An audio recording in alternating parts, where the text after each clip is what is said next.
Olá, bem-vindo ao canal Olhar Livros e HQs. Eu sou Ana, psicóloga, dando continuidade à coleção Como Young, da autora Jo Young, da editora Intrínseca.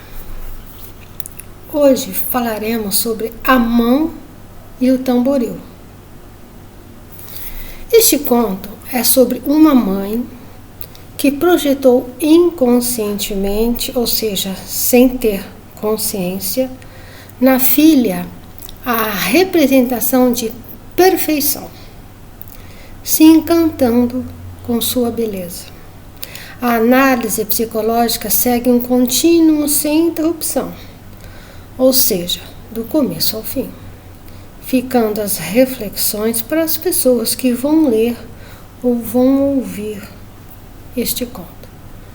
As que não gostam de spoiler, primeiro leia e depois, se quiser, assista ao vídeo. Os símbolos, como sempre, é do dicionário de símbolos do Jean Chevalier.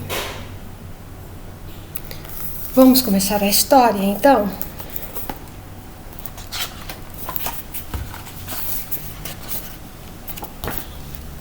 Era uma vez uma bebezinha que nasceu em uma família rica. Era delicada, branca como a flor da magnólia.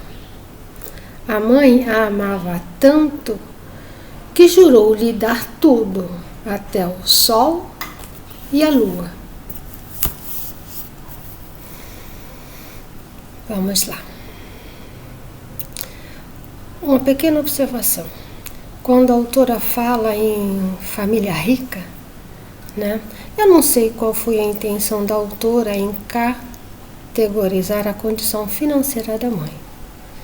Mas eu acredito que, independentemente da condição financeira, socioeconômica, este comportamento da mãe para com a filha pode acontecer em qualquer lugar, seja qual for a situação financeira, tá? Não é um pré-requisito de família rica. Só uma pequena observaçãozinha, tá? Uma das primeiras observações realizadas sobre o conto é que a filha não tem nome.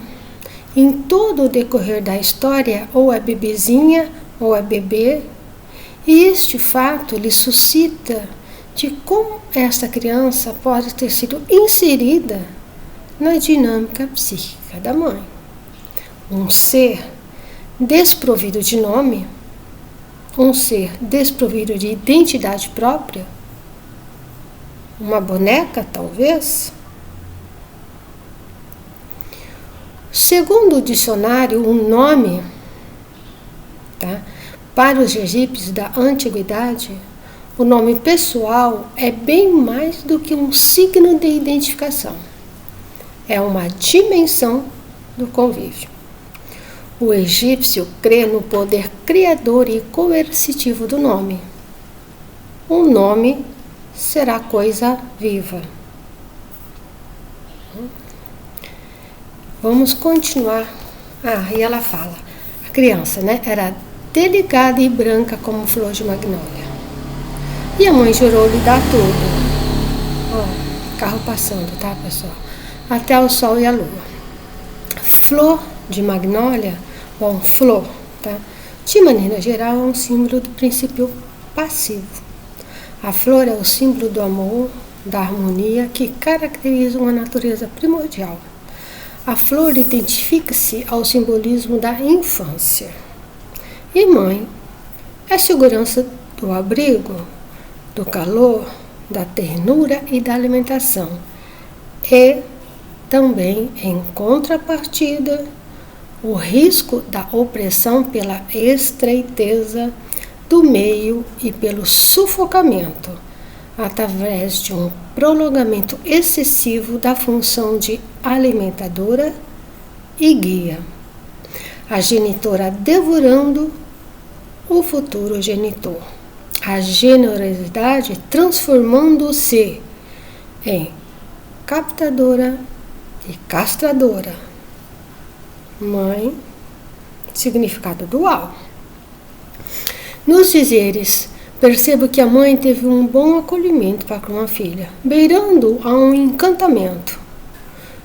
Beira a fantasia, onde sua filha é percebida e sentida como algo lindo, frágil e passiva de ser protegida de tudo e de todos, seja na luz, seja na escuridão, simbolicamente, seja na alegria, seja na tristeza.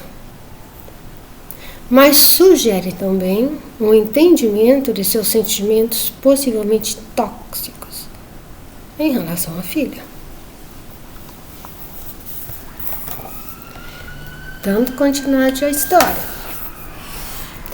Quando a bebê começou a comer, a mãe ficou muito feliz. Minha filhinha, pode deixar que eu alimento você. Abra bem a boca, assim, dá uma olhada. Primeiro aqui, né? A mãe alimentando a criança. Percebam que ela só abre a boca, nem estende as mãozinhas. Ela só se inclina e abre a boca. E aqui, nós vemos a criança também sentadinha, parecendo uma bonequinha.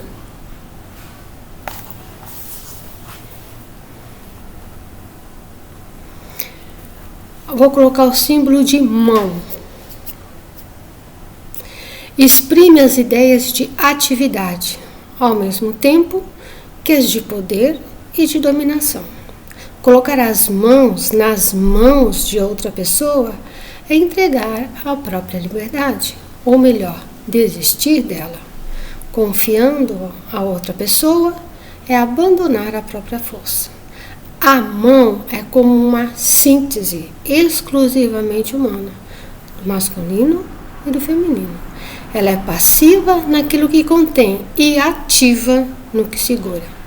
Serve como uma arma e de utensílio, e ela se prolonga através de seus instrumentos.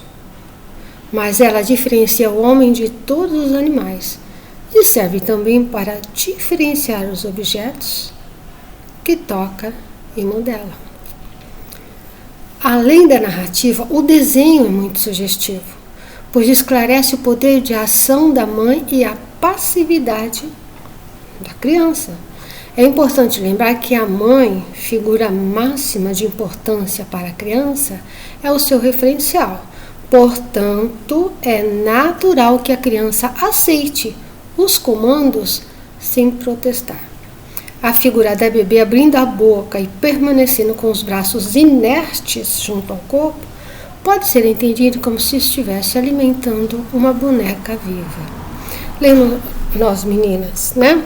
Eu lembro que quando brincava com a boneca, você sentava ali a boneca na cadeirinha, seja onde for, e a boneca estava ali passiva e você sempre introduzia a comidinha na boca dela. É a figura da criança. Tá? É como ela está sendo representada. Mas como foi dito acima sobre o significado das mãos, do que esta mãe está possivelmente privando esse bebê, essa criança. Continuamos na leitura. Quando a criança começou a andar, a mãe veio correndo. Minha filhinha, pode deixar que eu carrego você. Vamos, suba nas minhas costas.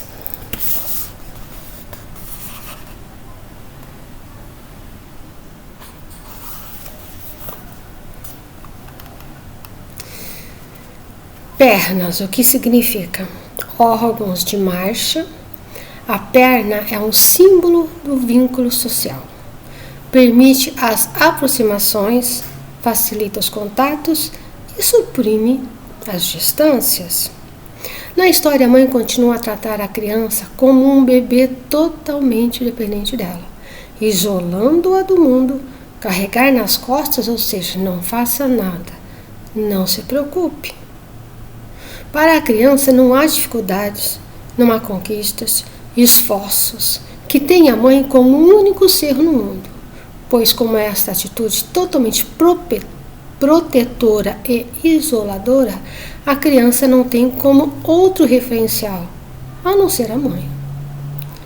Mas, uma vez é importante observarmos que este comportamento sugere dificuldades psicológicas dessa mãe, que projeta na filha tais dificuldades, abrandando-as. A mãe tem dificuldades que a gente não sabe quais são, mas ela está projetando na filha. Com isso, não percebendo e entendo que este comportamento está provocando na filha um ser desprovido de condições de ação e movimentação. É claro que a gente não parte do princípio que a mãe tem noção ou consciência do que ela está fazendo com essa filha. A gente parte do pressuposto que existe algum problema, alguma questão que essa mãe não consegue lidar com essa criança de forma real.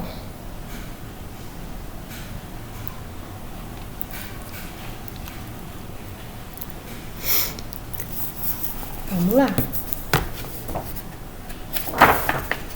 A mãe criou a menina com perfeição, provendo tudo o que ela precisava. Então, disse o seguinte: minha filhinha, meu amor, a mamãe precisa descansar um pouco. Agora é sua vez de me trazer algo para comer. Figura da mãe. Essa fala da mãe criou uma menina com perfeição. A mim sugere que uma mãe que se configura como um instrumento de opressão pela estreiteza do meio e pelo sufocamento, através de um prolongamento excessivo da função de alimentadora e guia, a genitora devorando o futuro genitor, a generosidade transformando-se em captadora e castradora. Qual o significado simbólico disso? Ou seja, no meu entendimento, o significado psicológico disso: perfeição segundo suas necessidades internas deturbadas, de super proteger a sua filha, numa idealização de mãe perfeita, onde tem que suprimir de forma ininterrupta e incansável suas necessidades. Até um certo momento da vida, ela foi essa mãe que idealizadora perfeita com uma filha perfeita. Faço tudo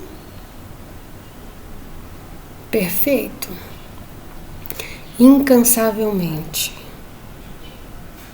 formando uma espécie de simbiose, onde uma depende da outra, ambos se alimentando por sentimentos, eu coloco de amor, mas é um amor, entre aspas, é um amor fruto de uma dependência psicológica muito grande.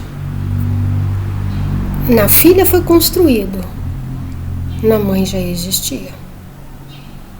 Então houve uma complementariedade psicológica entre as duas, tá? De dependência. E aí ela fala: minha filha, meu amor, agora é a sua vez de me trazer algo para comer. Neste momento do conto, eu percebo que o tempo passou, a filha continua a ser tratada e percebida desde sempre como a sua filhinha do coração, um anjo. Embora a mãe não tenha percebido o tempo passar, e com ele o surgimento de novas necessidades, sente o seu desgaste, seu cansaço, de continuar suprindo todas as necessidades da filha, e pede ação. Tem uma hora que cansa, esgota. E ela pede o impossível, sem qualquer consciência no que ela transformou a filha, porque se ela pede é porque ela não tem consciência do que ela transformou a filha dela. Ela olha para a filha dela e vê uma outra coisa, que não é uma criança humana. Entende? É como se ela tivesse criado uma criança que não faz parte da realidade. Por isso ela faz um pedido tão inusitado desse. E a criança responde. A criança respondeu: mamãe, eu não tenho mãos. Elas sumiram porque nunca cheguei a usá-las. Minha filhinha, então, aí eu vou continuar, só nessa frasezinha aqui, deixa eu mostrar, que depois já é outra coisa. Tá, então a criança: mamãe, eu não tenho mãos. Elas sumiram porque nunca cheguei a usá-las. A criança não tem a noção do poder do corpo dela, de ação. A criança responde segundo a percepção que ela tem dela mesma. E é impossível agir frente ao pedido da mãe, que pede algo pela qual ela nunca experienciou. Ela não aprendeu a usar as mãos. A mãe tornou a ambas reféns. Colocar a nossa vida nas mãos de outra pessoa é entregar a própria liberdade. Ou melhor, é desistir dela, confiando a outra pessoa. É abandonar a própria força. Mas a criança, convenhamos, não tinha maturidade nenhuma para fazer diferente.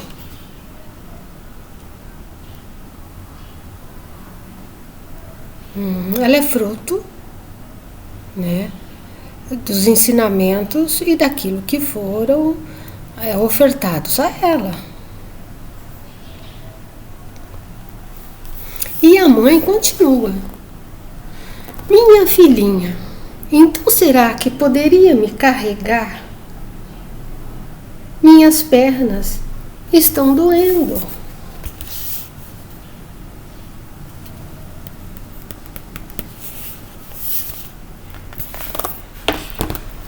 E a criança? A menina falou: mamãe, eu também não tenho pés. Nunca cheguei a pisar no chão, porque a senhora sempre me carregou.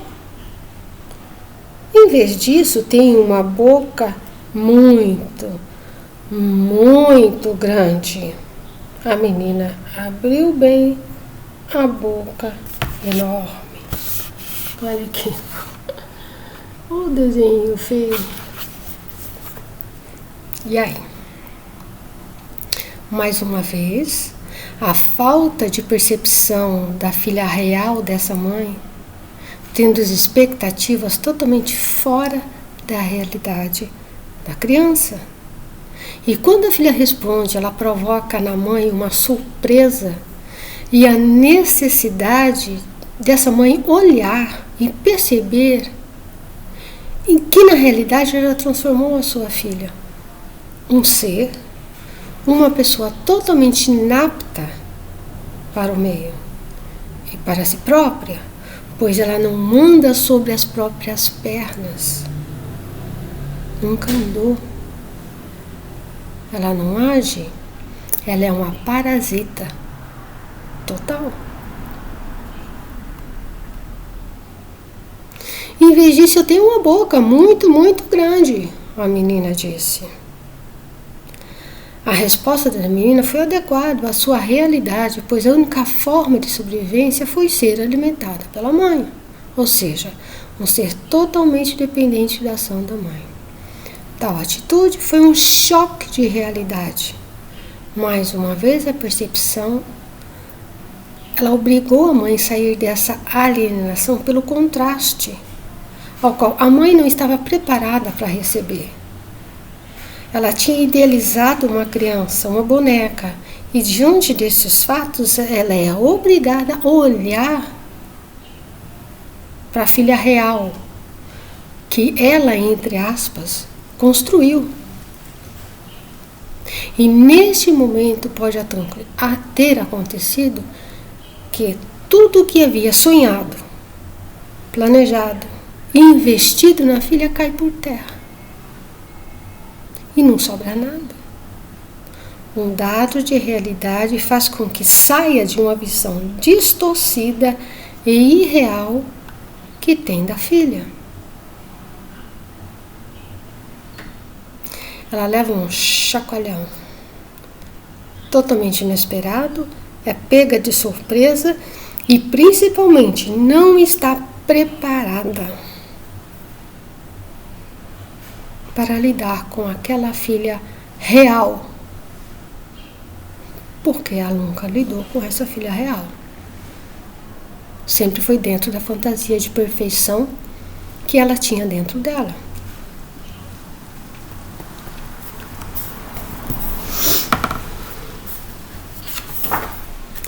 A mãe ficou furiosa e gritou: agora vejo que você nunca foi a minha bebê perfeita. É apenas um tamboril inútil. Só sabe receber e não consegue fazer nada. Um completo fracasso. Ela jogou o tamboril no mar.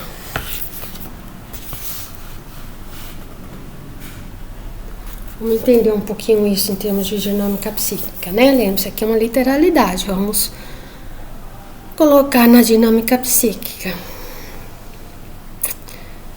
Quando a mãe olha para a filha e percebe a real imagem da sua criação, de um ser perfeito, ela percebe agora um monstro. Uma criatura que ela não reconhece.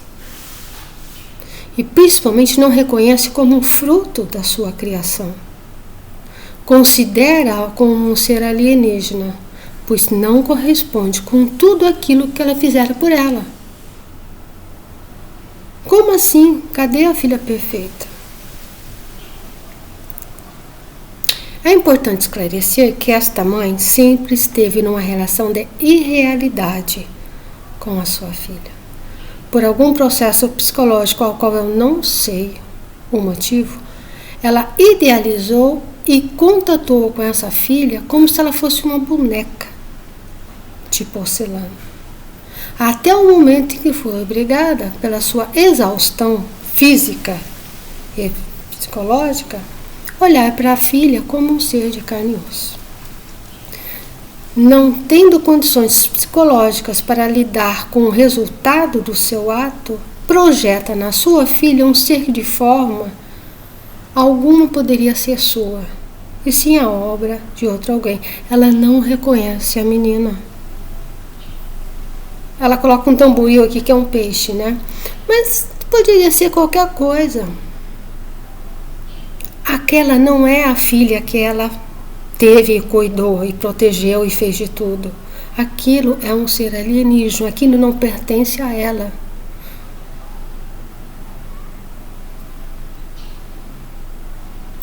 A quebra da fantasia da ilusão muitas vezes é um choque tão terrível que a pessoa sucumbe. O psiquismo se estilhaça e perde a consciência humana, restando apenas o lado instintivo, não humano, para agir e proteger. É o que ela faz. Ela estilhaça. É como se ela tivesse o que a gente chama de um lapso psicológico. A consciência dela some, vem a parte instintiva, e a parte instintiva é: eu não reconheço esse ser como meu.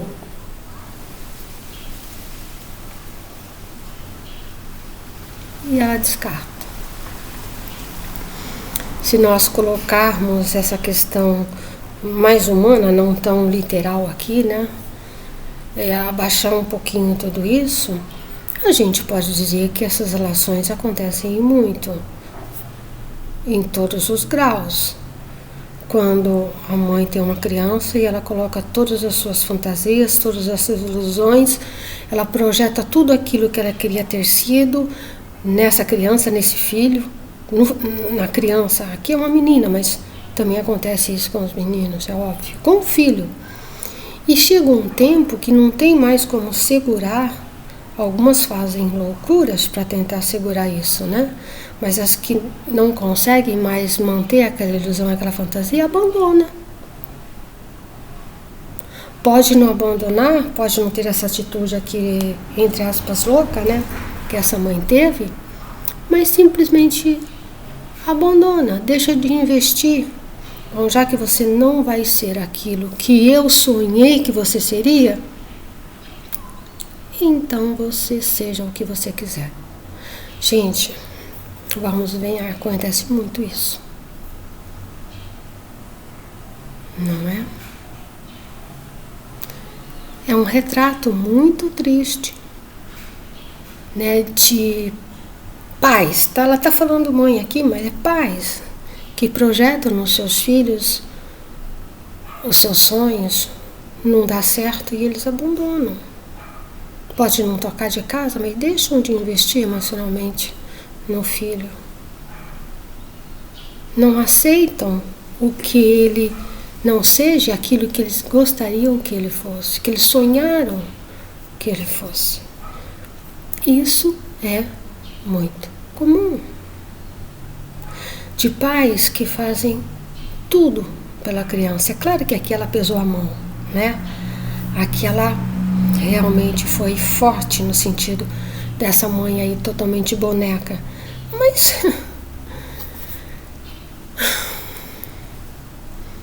quantas crianças hoje em dia a gente vê qual o pai não tem domínio nenhum e que quer tentar dominar pela questão financeira, pelos presentes, pelos passeios, pelo carro, e que no fundo não alcança a criança, porque não teve laços afetivos verdadeiros. É uma situação muito comum, muito, e eu diria que hoje em dia por demais. Vamos continuar na contextualização do desenho. Bom, ela jogou a criança, né, na literalidade aqui, ela transformou a criança num ser, no caso num peixe, e jogou no mar. Né? A criança é um ser alienígena, a qual ela não reconhece como dela de jeito nenhum. O que é o tamboril? Né? Eu fui ver o tamboril, é um peixe que vive junto no fundo do mar. Um dos símbolos do peixe é que simboliza o psiquismo, esse mundo interior, tenebroso, através do qual se faz a comunicação com Deus ou com o diabo. No conto, a fúria relatada da mãe pode significar que neste momento ela perde a conexão com a consciência, se filia com, entre aspas, tá, pessoal, com o sombrio, com o mal, com o diabo, e tem um episódio de loucura. O rebaixamento da consciência, onde conteúdos sombrios lhe vêm à mente, e no impulso ela é levada pela revolta, pelo medo, pela frustração, e joga a criança no mar, ou seja, ela abandona essa criança. Esse ser não é meu, não me pertence.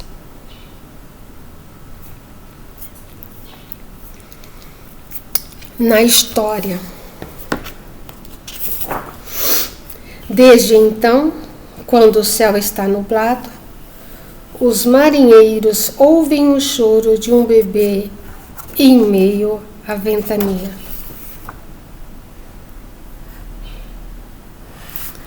Mamãe, mamãe, o que eu fiz de errado? Por favor, venha me buscar. Não me deixe, me leve.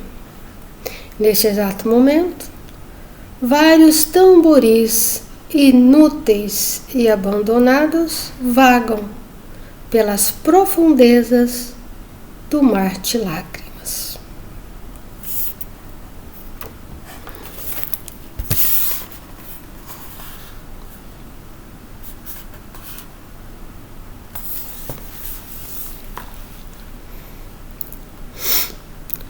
Dois psiquismos, duas realidades, quebra-se a simbiose da pior forma, pois ambas, mãe e filha, se perdem, mergulhadas dentro de si próprio, perdidas e abandonadas. A mãe envolvida por sentimentos de raiva, revolta e incompreensão, pois ela não consegue perceber o desfecho que se deu praticamente foi por sua causa. Ela fica retida, possessa por sentimentos de ingratidão e de ter oferecido tanto amor, tanto sacrifício e não ser correspondida como acreditou que seria. A filha, também perdida e se perguntando o que é que aconteceu, pois ela não tem noção de onde ela errou, o que ela fez para receber tal descaso e abandono, e mergulha nos sentimentos sombrios de dor, separação e desejo do retorno ao paraíso.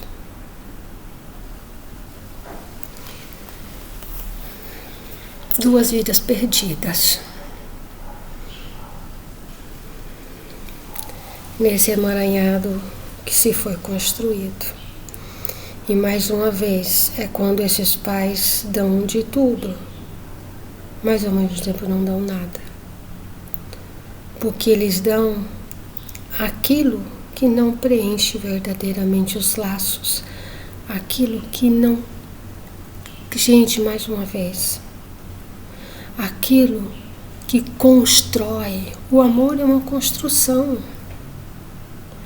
O amor, eu não acredito em dádiva, eu acredito em construção. O amor também se constrói. Pais não amam seus filhos porque são seus filhos. Isso, eu não acredito nisso. Para mim isso é irreal, é uma fantasia. Isso são conceitos religiosos. Entende? O amor é uma construção, tanto do pai para o filho, como do filho para com o pai. E não se constrói amor com coisas, por melhor que seja, diamantes, iates, aviões, não importa, isso não tem significado humano, são coisas. É para os pais perceberem que eles têm uma grande responsabilidade quando eles colocam um filho ao mundo, que não é só colocar. É responsabilidade deles participar dessa construção de laços afetivos. Depois, lá no final, você não vai querer que esse filho não te coloque num asilo, você entendeu? Ou te expulse de casa, ou que faça barbaridades com você, porque você deu tanto amor, você deu o sangue. E ele agora não reconhece? Como assim? Porque não existe mágica nas relações humanas. Pode ser pai para filho, filho para pai, para avô, pode ser o que for. Os laços têm que ser construídos com significado humano. Humano. Amorosidade, compaixão, resignação, proteção, cuidado.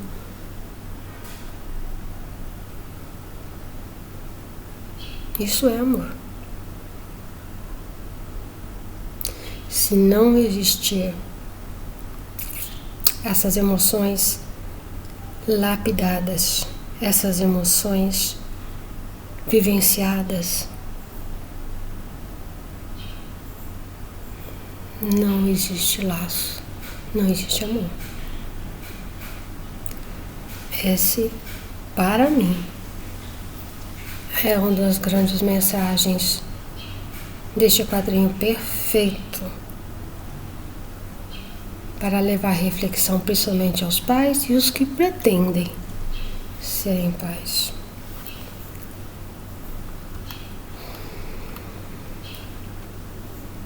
Bom, eu vou dizer, segundo a autora, este conto serve de amostra para que pais que educam, mimando seus filhos e depois deixando-os à deriva da vida, se desresponsabilizando pela conduta errada e desastrosa em que submeteram seus filhos.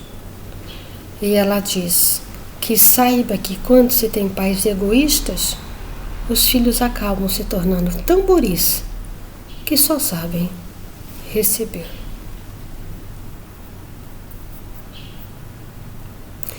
E a Cristina Albuquerque finaliza. Uma obra chocante, porém reveladora e denunciadora acerca da forma como estamos conduzindo as vidas que passam por nós. Como alguém que nunca foi chamado aos processos de realização, poderá devolver o mundo à ação realizadora. Uma magnífica reflexão que deve ser considerada para retomarmos o caminho de uma construção diferenciada de esforços individuais e ajuda mútua. O belo não pode ser protegido a ponto de ser inviabilizado em seus frutos.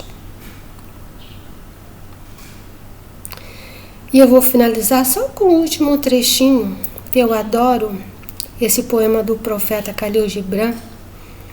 Tá naquela, o profeta, deixa eu mostrar aqui, até tenho ele.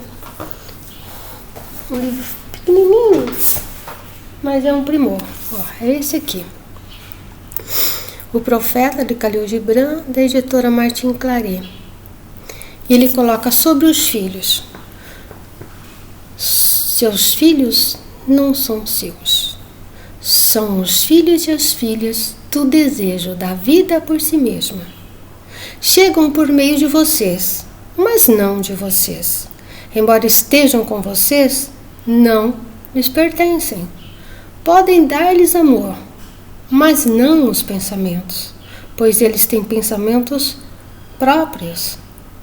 Podem abrigar-lhes o corpo, mas a alma não, pois a alma deles mora na casa do amanhã, a qual não lhes é possível visitar, e nem sequer em sonhos.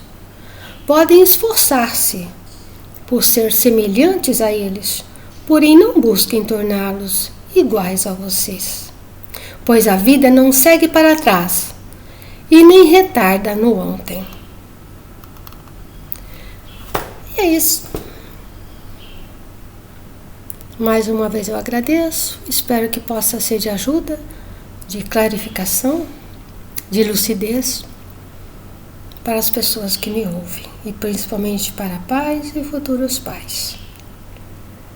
Eu agradeço mais uma vez. Nos vemos no próximo olhar, no último livrinho da autora do Soco de Estômago, que é esse aqui. Esse é pior, esse é a Criança Zumbi. Mas, gente, tudo falando de nós seres humanos. Ok? Até o próximo.